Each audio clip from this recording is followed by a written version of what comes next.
It's weird, Greg. We open? Yes. Open for business. I'll put this on the front page. If you're watching the pre-show, hello. Hi. Hi, Mom. Yeah, your photo. There's the photo you just uploaded, but mine won't do I'm pretty great. That's why it uploaded it.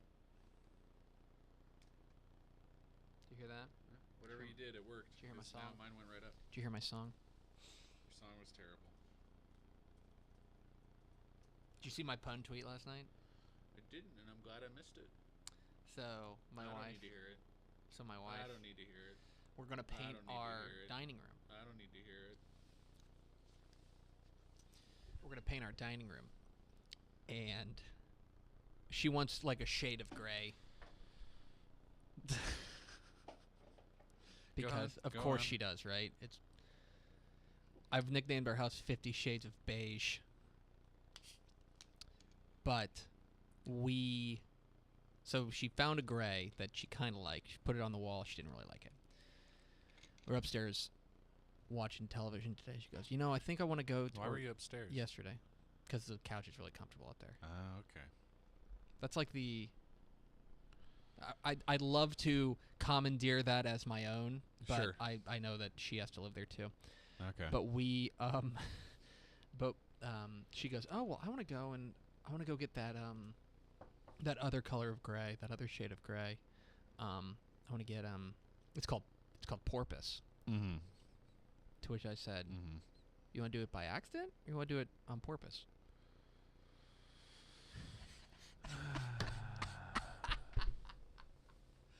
Yes! Yes! How many times per day does she regret marrying you? That would imply that she ever stops. Oh, yeah. Anytime I do that. Why doesn't she just move on? Anytime I do that, I just look at her and I point to my ring and I go, until one of us dies. Or she just leaves. Which is true. See, she wouldn't do that. I don't think she would. Maybe she should think about it. Maybe I should talk to her about being She willing wouldn't to do it. that. Let's put it this way. She wouldn't do it for pun purposes. There are many other reasons to leave me. But puns are like least among them. Pretty sure. Putting up a piece by the esteemed Mike Craven right now. Mm-hmm. Mm-hmm. I had to send out our college football assignments whenever I get done with this. Oh, and I'm also in... if you want in, by the way, Ben Baby of the San Antonio Express News is running a... Pool? Yeah. Oh, jeez. A journalist. But it's only 6A Division 2.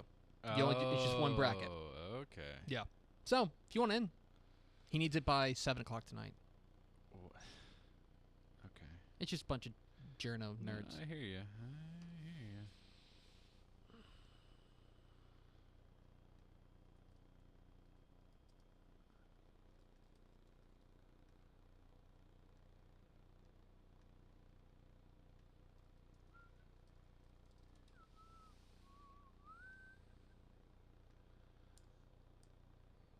One game to attend in every 11-man classification this weekend by Mike Craven. Sounds like the way you wrote that tweet makes it sound like a like a 5th grade essay.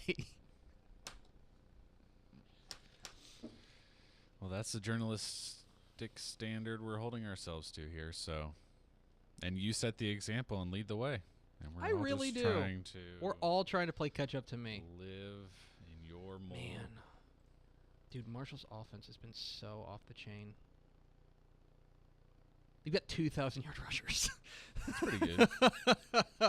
Pretty good. All right, 15 seconds.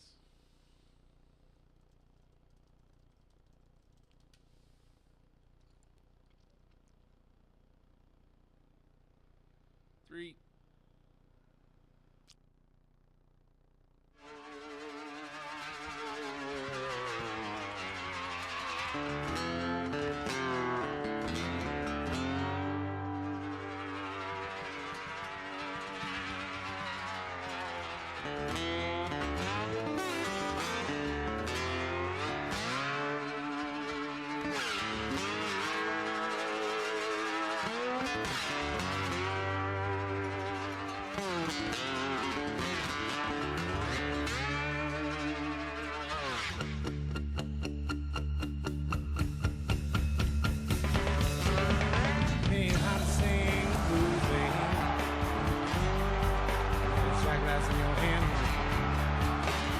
Yes, y'all.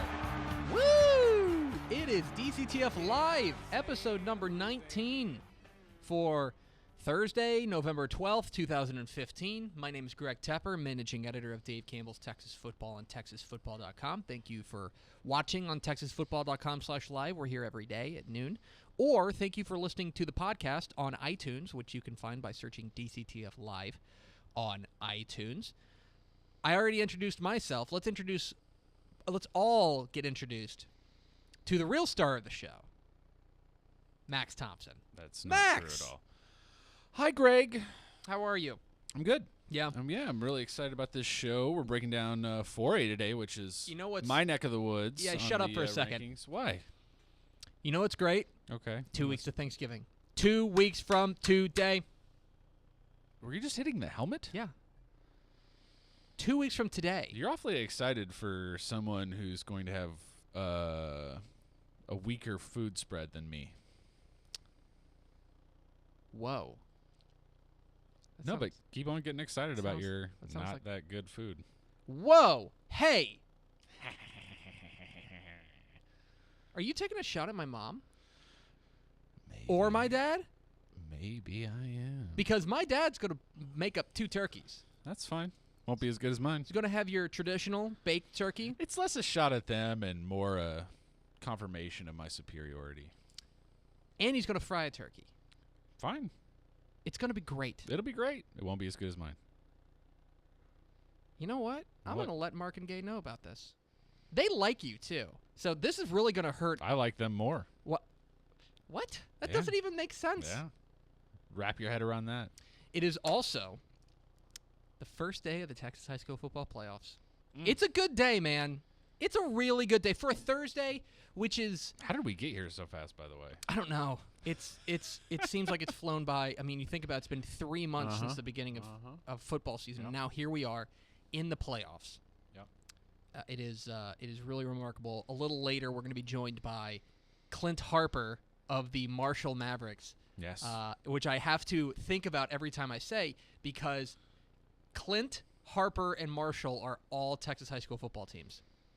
Guy was born to be a coach. He really was, Clint Harper, and he's got the Mavericks looking great. His alma mater. 9-1. They look really good. I'm sure he's pretty thrilled to be in charge of bringing his team back to the forefront. We're going to talk to them in just a little bit. We are going to break down the 4A brackets here, but before we do that... Uh-oh. We have to do something else? Yeah. Why? Then I can take Is it football related? Maybe. It's not. Everyone get ready. I'm just saying. Maybe it's football. Okay. Here's my question. Do you like the home field advantage thing in 6A? I don't know if I've asked you. I've asked a couple coaches this week, but here's how I feel about... Can I reset for people who don't know? Go ahead. Before Yeah. Your answer. In 6A, they have started a pilot program this year in which the higher-seeded team in the first round gets home field advantage. That's why Cedar Hill has to go to South Lake Carroll. That's why Abilene has to go to Arlington Lamar. That's why Katy gets a home game. That's why San Antonio Brennan gets a home game. All that stuff. The coach's reaction has been pretty mixed. Yeah. I'm interested in yours. Well, I would say the number one thing that you and I talk about when we're analyzing teams, particularly going into the playoffs, is there is such diversity and fluctuation in talent between districts, right? Sometimes you'll get neighboring districts and the competition level is pretty similar. Sometimes it's very different.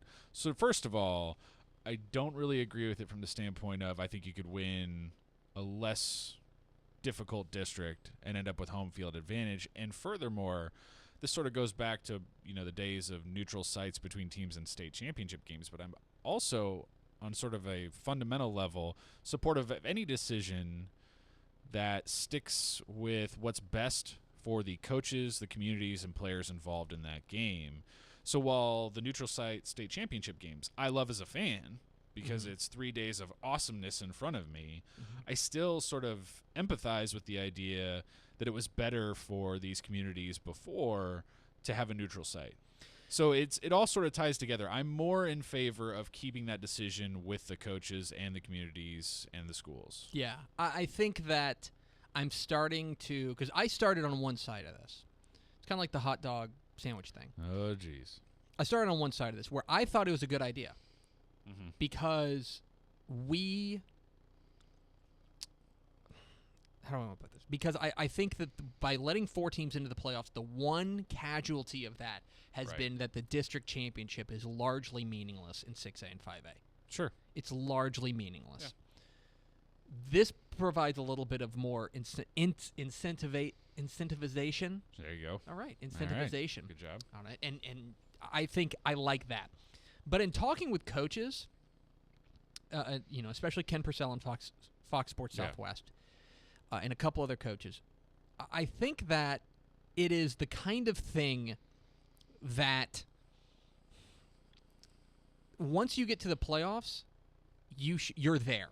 Right. And you should be considered equals. Yeah. And if you're going to win a state championship, it shouldn't be slanted in anyone's favor. I think that's a fair point. I think it is, especially fair. Considering you mentioned the disparity in districts. That district, I'm making this up, 1 7A is going to be a lot different from District 2 7A. Right.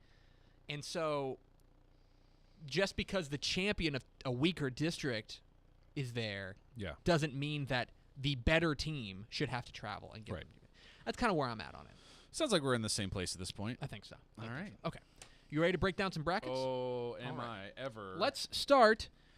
We're doing our bracket breakdown. You can find our 6A and 5A breakdowns on TexasFootball.com. Today we are doing 4A, and we are going to start with 4A Division 1.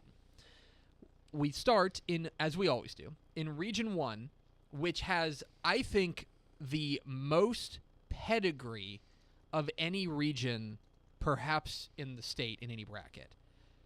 When you look up and down here, Snyder, Brownwood, Graham, Abilene, Wiley, Stephenville. Yep.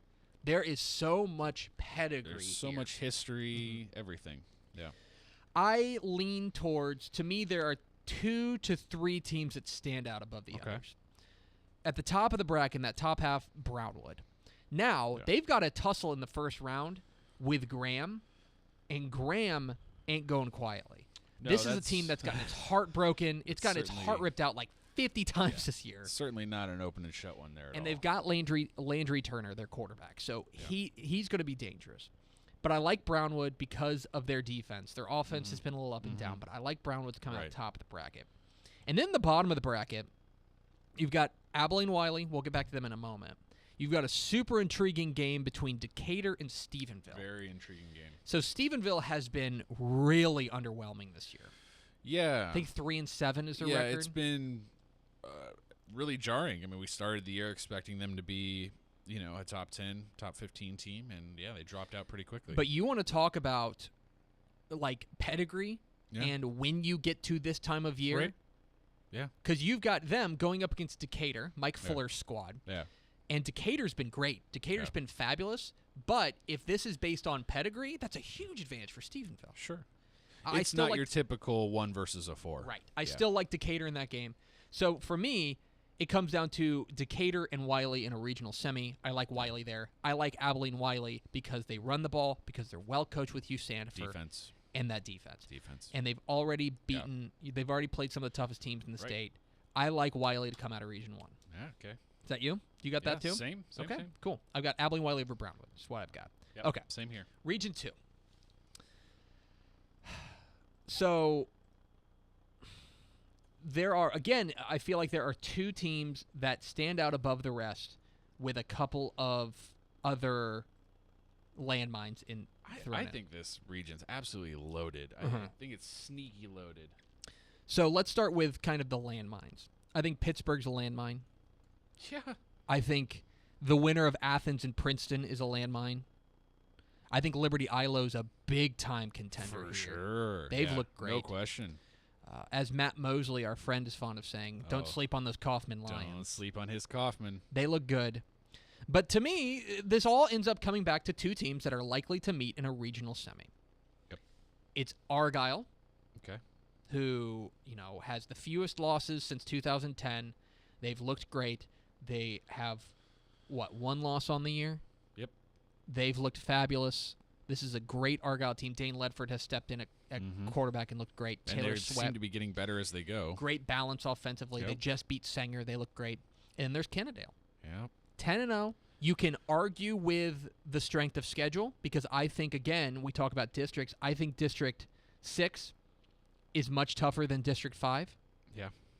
But you're looking at a regional semi between Kew Wadley and Kennedale and then Argyle. And if you believe in the pedigree thing, you lean towards Argyle. Yep. Right now, man, I love what Kennedale's putting down. This is the toughest call for me that I think. We have some that just feel like coin flip games when we go through this, and I've gone back and forth more than any other decision, Argyle or Kennedale, and just went with Kennedale because I feel like they have the game breaker. I think that's it. And I think this is a coin flip type game between Kennedale and Argyle, and I think the winner of that wins the region over Liberty Ilo. I think Liberty Ilo is your favorite down in the bottom half of that bracket. Region 3. We're on 4A Division 1 if you're following along at home. TexasFootball.com/playoffs. Region 3 has the looming giant. And Navasota is a team we have not talked about a whole lot. But that's because Navasota has been destroying people. And nobody has come close to Navasota. No. They have outscored opponents 620 to 85 this year. Pretty good. 620 to 85. They're Now, good. if you want to start arguing who have they beaten, Cold Spring Oakhurst, not bad. Good. And then they play in a district that they're just a lot better than everybody. Yeah. So they haven't played, I don't think, anybody in their weight class in a while. Does that matter? I'm not sure. Do you know why? Because they've got Sheldon Epler and Trendavian Dixon. Sure. And the bottom line for Navasota is that to beat them, at some point you have to stop Trendavian Dixon, and nobody can do it. Yeah. That's the bottom line. Yeah. That's why I like Navasota to come out of Region 3. I think El Campo is out there. I think Carthage, the winner of Carthage Bridge City, has a great shot. If you're a fan of Stafford, if you like that defense up at the top, maybe a team like Kilgore. I think Kilgore El Campo is a fascinating potential second-round matchup. Silsby's in that mix, but for now, I think it's Navasota, a gap, and then everyone else in Region 3. That's me. Region 4. Region 4 is, to me, a mystery. It depends on, are you buying Waco La Vega? Right. 10-0, have looked great. Yeah. Are you buying Liberty Hill? Yeah. Are you buying Lavernia? Right.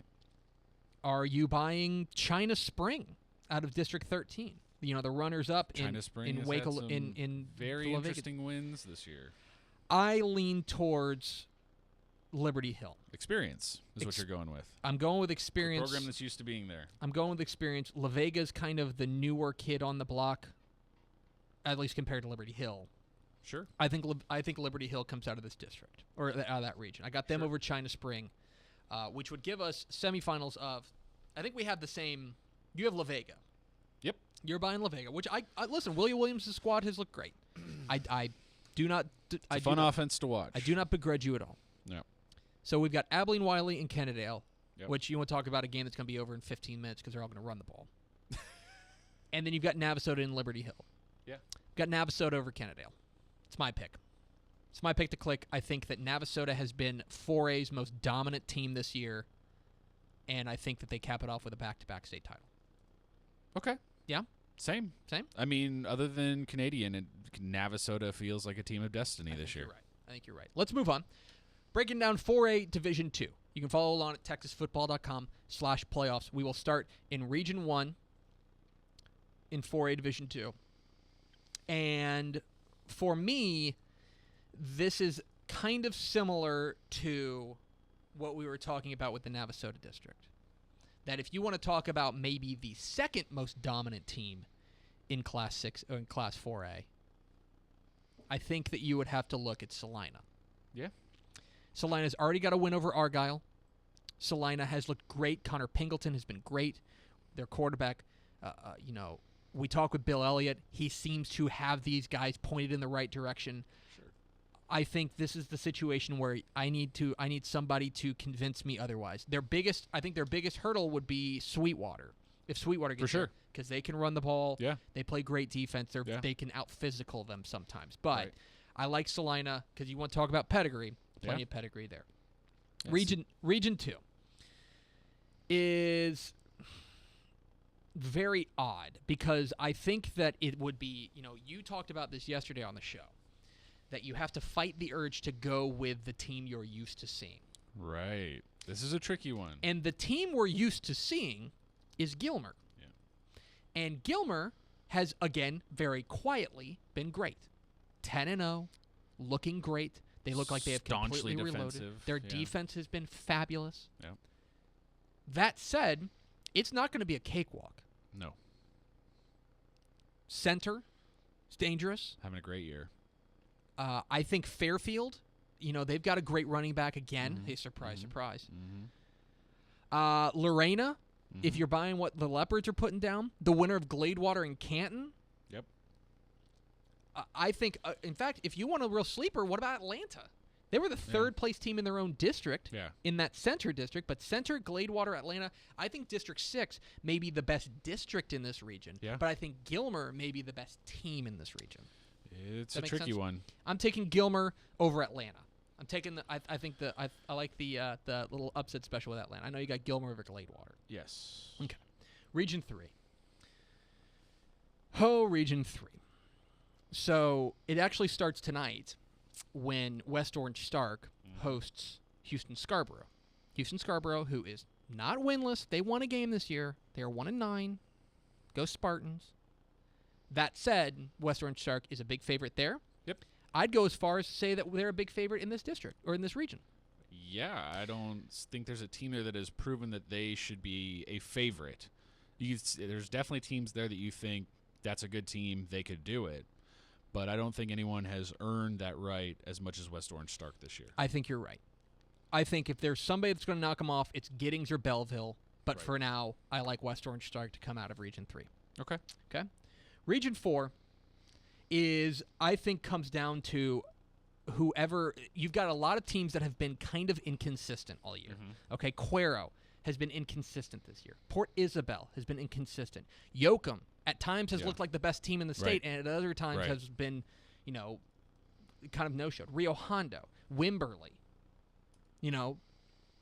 Orange Grove. Although Orange Grove is very dangerous because they can throw the ball. Mm-hmm. They can throw the ball all over the yard with Hondo Harris. Right. If you want to talk about an offense that could just carry them all the way to a state title game, it's probably Orange Grove. Right. But to me, the two most consistently excellent teams all year in this region are Geronimo Navarro, no question, and Sinton. Yep. I think that these are the two teams that are the teams to beat in Region 4. Yep. I think if they were to meet in a regional final, it would be a bit of a coin flip. Yeah, and if you go with our picks through the region, yours, mine, and Mike, we all agree on the two teams in the regional final, and we don't all agree on who gets through. I've got Navarro over Sinton. I have Navarro over Sinton as well, but Mike's going with Sinton over Navarro, which is fine. I think again that's a coin flip type game. Right. So that would leave us with semifinals of Salina and Gilmer. Yep. Tasty. Mm-hmm. And then West Orange Stark in either Geronimo Navarro or Sinton. And a lot to prove for Salina there after the way that ended last year.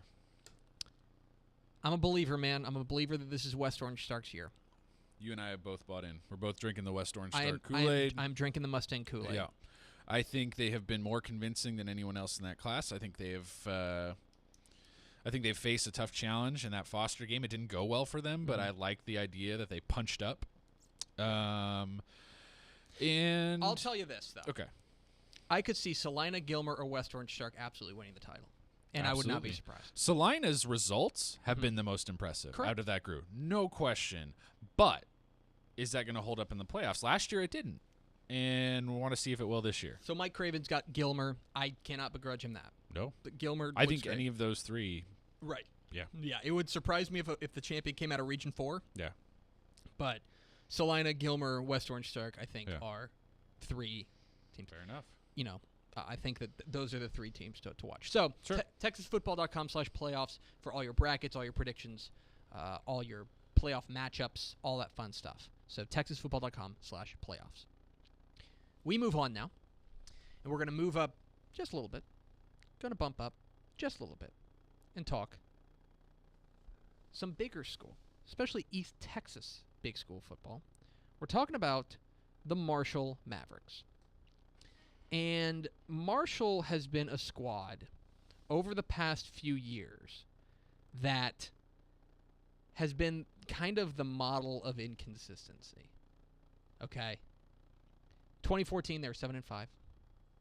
2013, they won 3 games. 2012, they won 1 game. But it's been a steady rise. And the reason it's been a steady rise has been because of, I think, one of the most underrated coaches in the state.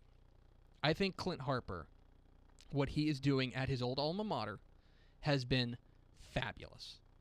You know, this is his 3rd year, and he's taken them from 3 wins to 7 wins, and now they're 9-1, and they look like a juggernaut. Now, he knew that they were going to have a lot of he knew they were going to have a lot of experience coming back. They had 10 starters offensively coming back. But this Marshall team has passed every test you want them to. Like, I don't know, like, how do you poke holes in them? Their defense has been great. Their one loss on the year was to Texas High in Texarkana, but they beat Longview. You know, they've beaten Sulphur Springs, who's had a bit of a rough year. You know, they have had a great year, and they're hoping to keep that rolling into the playoffs. And you know that that town would go nuts if Marshall could make a deep run in the playoffs. We are joined now on the phone by the head coach of the Marshall Mavericks. It is Clint Harper. Coach Harper, how are you? Doing great. Doing fantastic. I imagine that this is, for a coach, this is the fun time of year. This is when you start to reap the rewards of the hard work that started back in February. Yeah, it's a great time of year. You know, everybody in the city, everybody in the community, everybody at the school is happy you're in the playoffs. It just gives you a different spirit.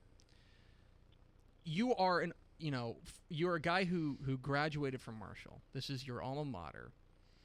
Does that make this a little extra special for you to bring them back from really where they were? Yeah, and that's the whole reason I came back. You know, the question got asked. I left a very, very good, great job in Leander. Won a lot of football games down there with a lot of great kids and coaches. And that was the question I always got: why come back to Marshall, where they were 1-9 and 2-8? And that's the reason I came back. Was to bring back that spirit to the town, that winning tradition. Because I knew that the athletes are still here in Marshall. That's never going to change. It was just the fact of the matter of getting back to the winning tradition and getting that mindset that we're going to make the playoffs, and that's what's expected here. You took over a squad. When you took over, they were coming off of a 1-9 season, and when you walked in and you took over this program, was the plan to have it up and flying by year 3? Is this on the schedule that you had set, kind of maybe not externally, but at least internally? I think we're a little bit ahead of schedule. I told somebody that this morning. I probably would have lost the bet if you would have told me, all right, you're going to be in an 18 district, and 2 of those teams are going to be Texas High and Longview, and you're going to win a district championship in year 3. I don't know. I don't know if I would have thought we'd have been that far. We'd have been able to do that. But we've got great kids, got great coaches, and our kids are really just bought into to the program. We're talking with Clint Harper, the head coach of the Marshall Mavericks, here on DCTF Live. Get involved in the conversation, #DCTF Live. Coach, was there a moment or a game where you looked at your squad and you looked at what was happening on the field and you thought that something special was happening? Probably goes back to the Longview game. Our kids, when you get beat by somebody for 14 straight years, you start losing confidence that you can compete with them. And, my first year here, we competed with them, but we weren't able to finish, in the second half. And obviously this year we jumped out, we got an early lead. You could just see our kids' confidence continue to grow throughout the game. And then, of course, now they went ahead in the second half there in the beginning of the fourth quarter. They go ahead 25-21. And you're wondering, I'm sure our fans were wondering, oh, okay, here we go again. This is, we're going to, and then we go right back down the field and on a 12-play drive and put in the winning touchdown. And that was really, I think, the turning point in our season, and really probably the program as far as knowing that, hey, we've gotten back to the level that our kids believe that we're going to win football games.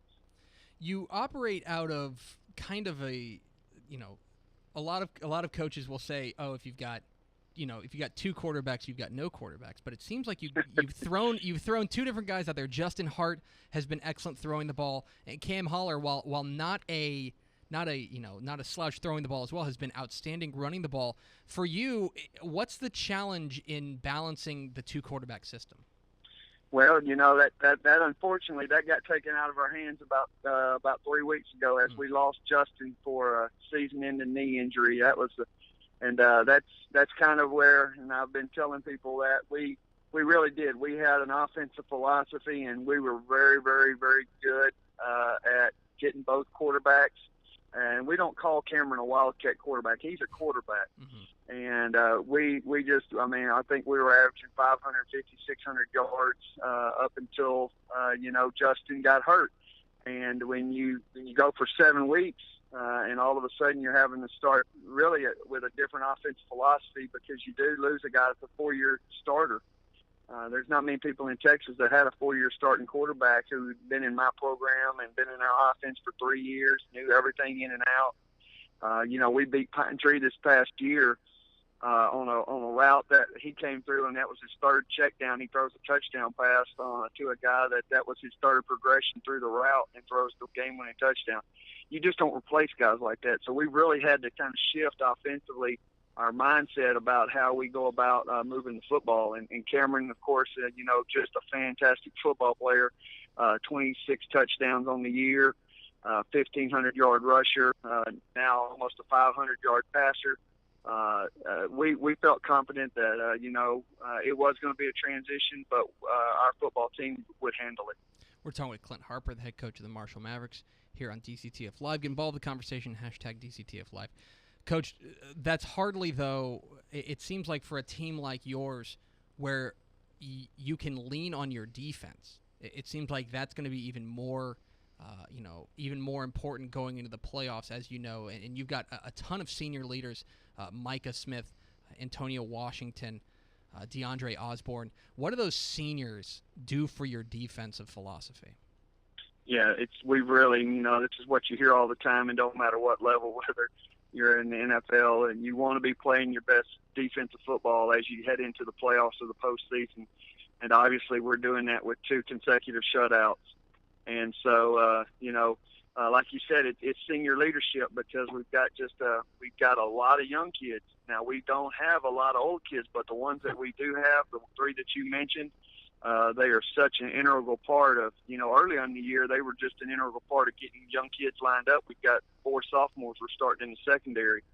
And so, just getting them lined up, that was mainly their job at the beginning of the year. Now it's kind of transitioned to now they're not lining them up. Now it's just, hey, now we're going to get you to play hard and just follow us. Just lead behind us, men, and we'll take you to where we need to go. And so you can just see, you've seen the transition between, old kids basically lining up young kids, and now it's old kids and experienced kids leading the younger kids. 1 o'clock Saturday afternoon in Longview at Pirate Stadium. You'll take on Lindale in a bi-district round. Not asking you to give away your game plan, but can you give us a little bit of scouting report on what you've seen from Lindale so far? Really, really good defensively. Really, really, and that's the thing that we scrimmaged Lindale 3 years ago, and actually my very first scrimmage here in Marshall. And I thought they were a really, really, really good offensive team, but struggled defensively. And, in a 3-year period, their defense has really, really turned over. They've got a number of great football players on defense, even in it shows in their record and the way they played this year. I mean, the most amount of points they've given up all year is 30, and that's to a really good John Tyler team. I've been telling people they realistically could be, 10-0, lost a real close Carthage game, and then lost to John Tyler by 10, and then, of course, lost the last 3 of the last 4 in the last couple of seconds So their record's kind of deceiving at 5-5 because they very easily could be 9-1, 10-0, or even 8-2. So they're a very, very talented defensive football team. Really good up front. And as you know, you can't take anything for granted in the playoffs. It should be a great game out there Saturday, 1 o'clock at Longview's Pirate Stadium. He is Clint Harper. He's the head coach of the Marshall Mavericks, joining us on DCTF Live. Coach, thanks so much for your time. Best of luck on Saturday, and best of luck the rest of the way. Thank you, buddy. I sure do appreciate it. Y'all have a great one. All righty. There he goes, Clint Harper, head coach of the Marshall Mavericks. I think he's right. Lindale's not a pushover. It's gonna be tough. Can I offer you some breaking news? It is breaking on DCTF Live. It won't be breaking on the podcast.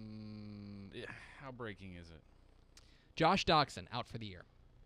Well, I heard he was practicing, which I thought was a surprise. Gary after Patterson watching confirms that, Josh Doxson is lost for the season with a wrist injury. So, huge blow for TCU. We'll talk about that. We'll talk about that on TexasFootball.com later today. We'll also talk about it on DCTF Live tomorrow at length. Thank you to Clint Harper of the Marshall Mavericks for joining us on DCTF Live. Thank you for watching or listening, if you're watching live or listening on the podcast. If you're doing one or the other, do the other as well. Do them both. Please. Right, that's what I'm saying. So follow us on Twitter at DCTF. Like us on Facebook, facebook.com/Dave Campbell's. Follow us on Instagram, instagram.com/Dave Campbell's. And, of course, see us at TexasFootball.com. Vince Young, please come get your Player of the Year trophy. And we will see you tomorrow on DCTF Live.